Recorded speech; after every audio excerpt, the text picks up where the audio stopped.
Hello everybody, आज हम बात करने वाले हैं about the offence of criminal conspiracy. English में कहते हैं क्रिमिनल कॉन्स्पिरेसी, हिंदी में कहते हैं आपराधिक षड्यंत्र। Chapter 5A section 120A and 120B of the IPC talks about the offence of criminal conspiracy.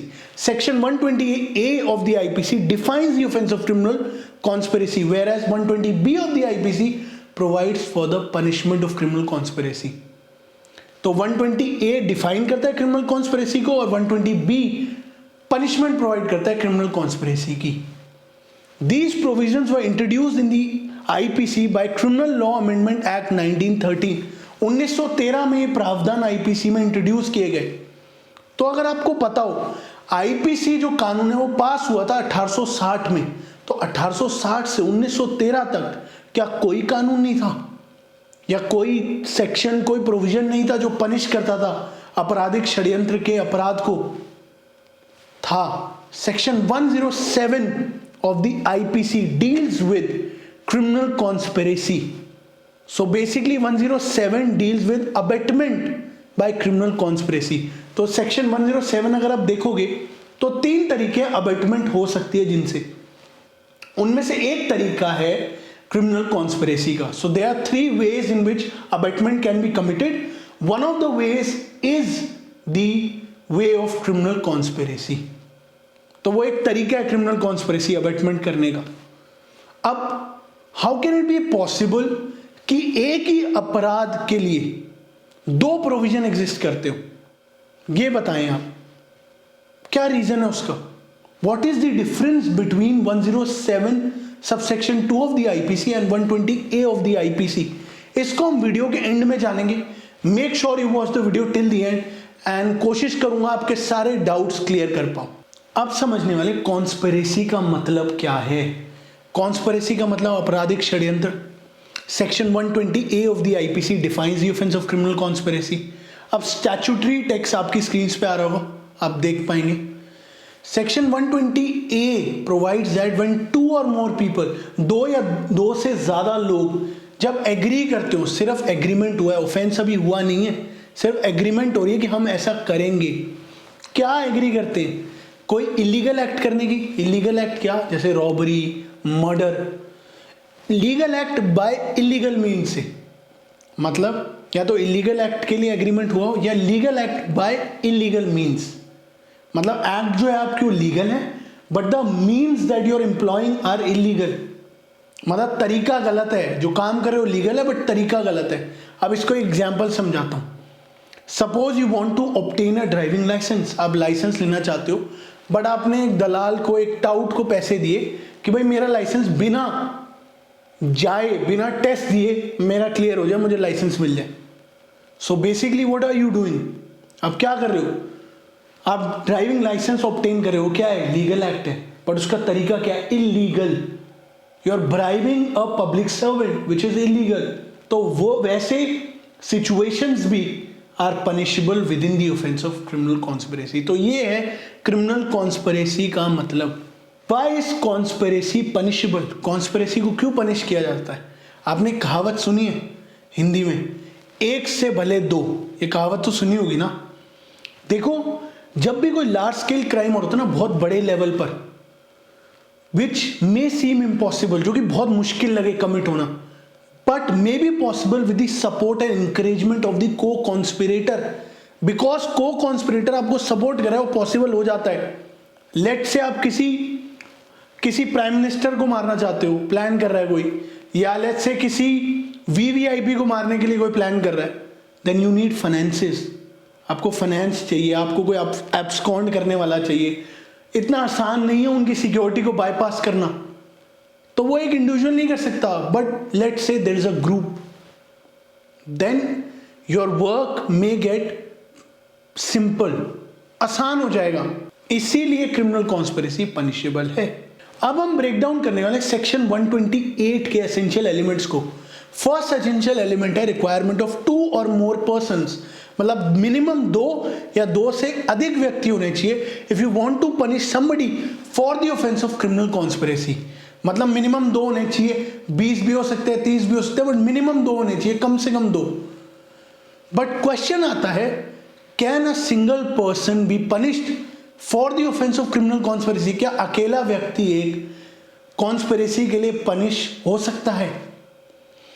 ये सिर्फ कुछ एक्सेप्शनल सिचुएशंस में ही पॉसिबल है, जहां पर कोर्ट सर्टन है कि 2 या 2 से ज्यादा व्यक्तियों ने कॉन्स्पायर किया था, बट अदर जो कॉन्स्पिरेटर हैं, को कॉन्स्पिरेटर या को एक्यूज, वो भाग गए। सपोज 20 लोगों ने प्लान किया था किसी का मर्डर करने के लिए, 19 लोग तो देश छोड़ के भाग गए, एक व्यक्ति पकड़ा गया, सो क्रिमिनल कॉन्स्पिरेसी की उसे सजा मिल सकती है। या अनआइडेंटिफाइड हो भीड़ और सारी, और यही पकड़ा गया हो, भीड़ ने किसी को मारा और यही आइडेंटिफाई हुआ एक आदमी, तो क्रिमिनल कॉन्स्पिरेसी के लिए पनिशेबल है, इसको पनिश किया जा सकता है। दूसरी सिचुएशन, जब 2 व्यक्तियों ने प्लान किया है, कोई क्रिमिनल कॉन्स्पिरेसी करी है, और उनमें से एक है पब्लिक सर्वेंट। मैं आपको एक चीज बताना चाहूंगा कि पब्लिक सर्वेंट को अगर प्रोसिक्यूट करना होता है, कोई केस डालना होता है, then you require sanction from the government department. मतलब आपको सैंक्शन चाहिए। सैंक्शन क्या? परमिशन टू प्रोसिक्यूट, केस डालने की परमिशन। अगर मान लो सैंक्शन नहीं मिल पाता, देन कोर्ट को उससे डिस्चार्ज करना पड़ेगा, पब्लिक सर्वेंट को डिस्चार्ज करना पड़ेगा। बट ये सिंगल जो आदमी है, इसको कन्विक्शन हो सकती है for the offence of criminal conspiracy. Third situation, 2 व्यक्ति हैं जिन्होंने क्राइम किया, दूसरा व्यक्ति जो है क्रिमिनल, वो अप्रूवर बन गया, स्टेट का गवाह बन गया, तो स्टेट को उसे करना पड़ेगा एक्विट, और इसको हो जाएगी सजा फॉर क्रिमिनल कॉन्स्पिरेसी। दूसरा एसेंशियल एलिमेंट, एग्रीमेंट होना चाहिए to do an illegal act, और legal act by illegal means. ये मैं आपको समझा चुका हूं, तो अब आगे बढ़ते हैं। अब हमें समझना है प्रोवाइजो को। प्रोवाइजो इज वेरी इंपॉर्टेंट, काफी टेक्निकल है, थोड़ा कॉम्प्लेक्स है, बट अगर आप कॉन्सेंट्रेट करके समझोगे तो बहुत ईजी है। अब प्रोवाइजो को समझने के लिए हमें सेक्शन 43 ऑफ द आईपीसी को समझना बहुत जरूरी है। 43 section of the IPC defines the term illegal, मतलब जो हमने पढ़ा था ना, agreement to do legal act by illegal means illegal act, इस इलीगल को डिफाइन करता है सेक्शन 43। अब इलीगल क्या है? Illegal is something which is an offence which is prohibited by law और provides for the ground of civil action. 3 चीजों को इलीगल माना गया, ऑफेंस को, प्रोहिबिटेड बाय लॉ को, और ग्राउंड फॉर सिविल एक्शन को। ये तीनों कैटेगरीज हम इसलिए पढ़ रहे हैं because these category would tell us the amount of evidences which are required to be given to convict somebody for the offence of conspiracy. पहली कैटेगरी है offence. So anything which is punishable by the Indian Penal Code is offence. जैसे murder is punishable by IPC, और भी बहुत सारे offences हैं, बहुत सारी चीजें जो आईपीसी प्रोहिबिट करती है, वो सब। अब इसमें एविडेंसेस क्या रिक्वायर होंगे? Only bare agreement to execute the offence is enough. मतलब आपको सिर्फ एविडेंसेस देने हैं कोर्ट के सामने of the agreement to commit a criminal conspiracy. सिर्फ कॉन्स्पिरेसी के देने हैं आपको एविडेंसेस, मतलब क्राइम हुआ या नहीं हुआ इससे फर्क नहीं पड़ता। Whether crime was committed in pursuance of the criminal conspiracy is not important. What is important is whether they have agreed or not. सिर्फ एग्रीमेंट प्रूफ करना है, समझ पा रहे हो? सिर्फ एग्रीमेंट प्रूफ करना है आपको। इफ यू कैन प्रूव कि दोनों एग्री हुए हैं कोई भी ऑफेंस कमिट करने के लिए, that is enough. Meeting of mind is enough. समझ पा रहे हो? अगर आप दिखा दो कि 2 व्यक्ति फोन पे मैसेजेस के थ्रू असैसिनेशन के लिए कंस्पायर कर रहे हैं प्राइम मिनिस्टर की, दैट इज इनफ। दूसरा है prohibited by law. Prohibited by law क्या है? मतलब something which is punishable by law, मतलब आईपीसी के अलावा और कई ऑफेंसेस में समथिंग इज पनिशेबल। अब इसको एग्जांपल समझते हैं। Taking dowry is punishable, right? That is prohibited by law. तो अगर कॉन्स्पायर करती है एक फैमिली एक गर्ल से डाउरी लेने के लिए, that is an agreement, right? Agreement to take dowry, that is prohibited by law.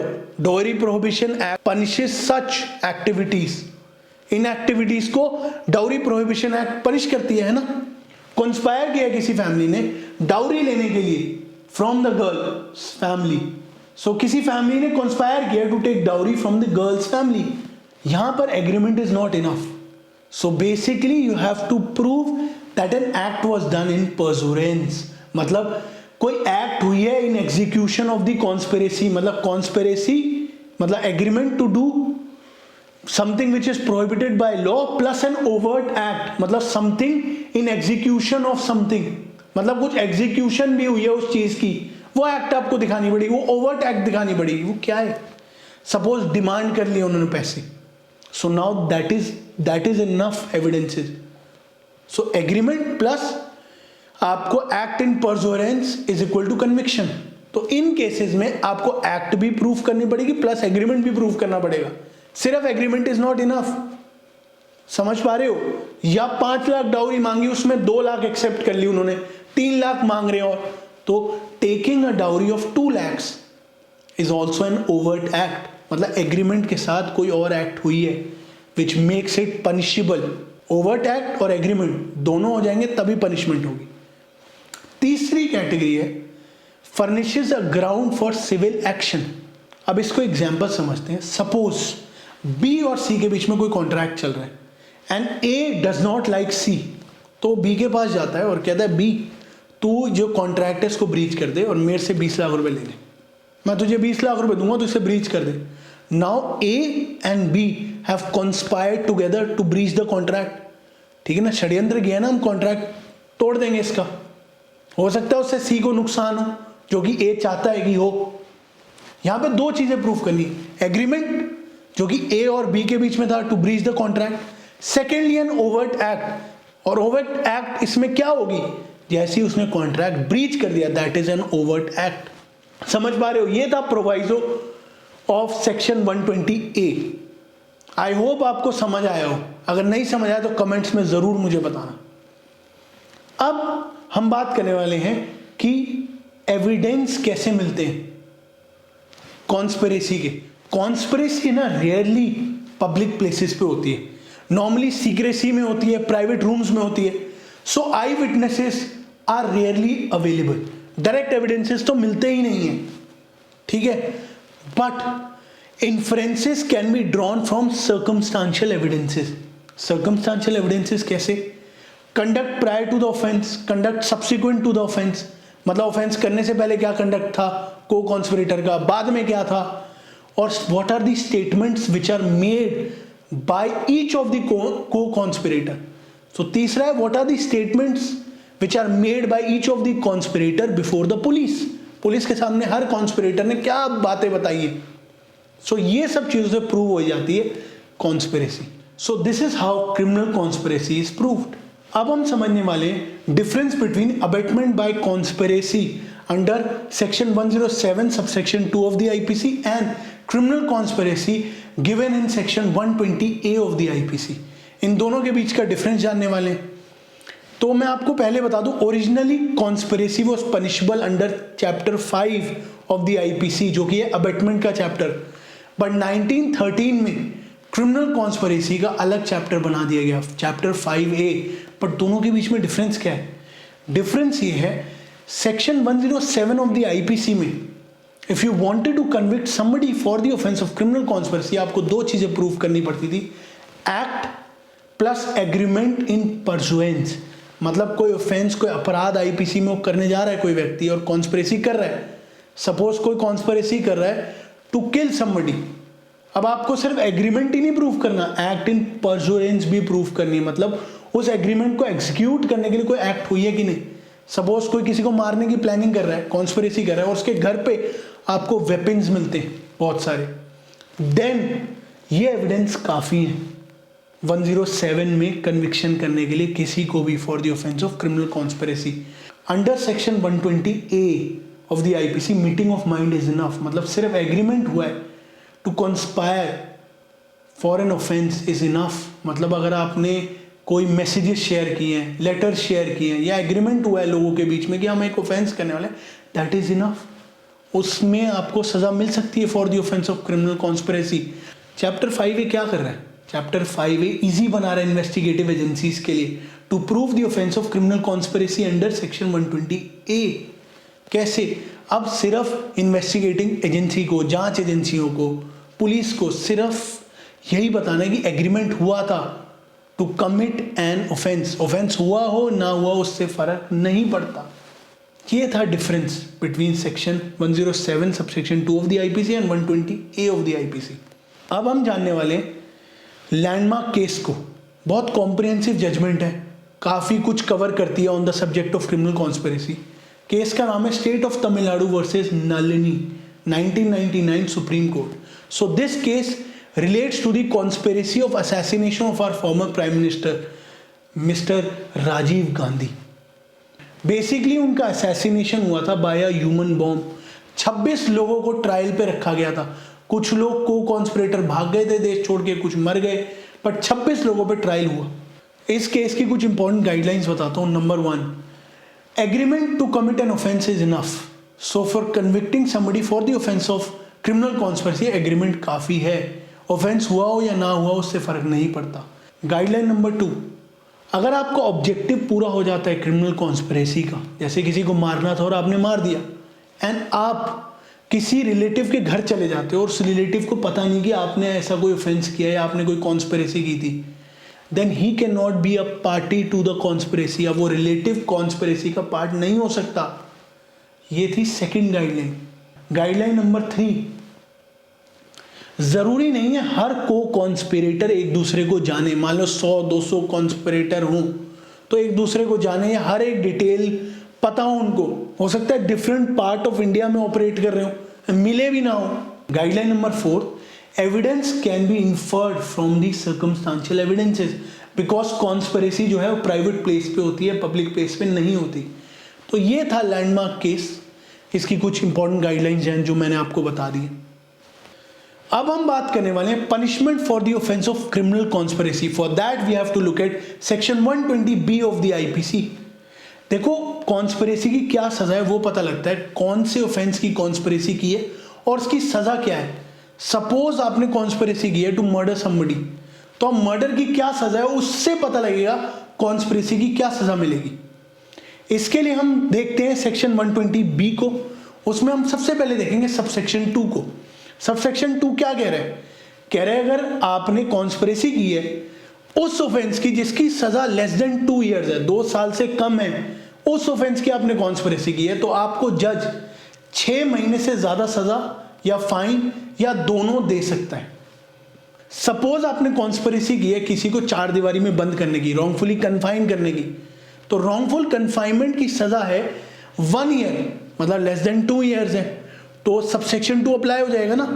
आपने उस ऑफेंस के लिए कॉन्स्पिरेसी की है जिसकी सजा 1 ईयर है मैक्सिमम, तो सबसेक्शन 2 लागू हो जाएगा। तो अब आपको 6 महीने तक की सजा दे सकता है या फाइन दे सकता है, बोथ। अब सबसेक्शन 1 को देखते हैं। सबसेक्शन 1 कहता है कि if you have conspired to commit an offence which is punishable with 2 years और मोर देन 2 इयर्स या लाइफ इंप्रिजमेंट या डेथ तक, मतलब सिंपल है 2 साल हो सजा या 2 साल से ऊपर हो, अगर उस ऑफेंस की कॉन्स्पिरेसी की है तो you will be punishable like an abettor, मतलब कॉन्स्पिरेटर को सजा मिलेगी जैसे एक अबेटर को सजा मिलती है।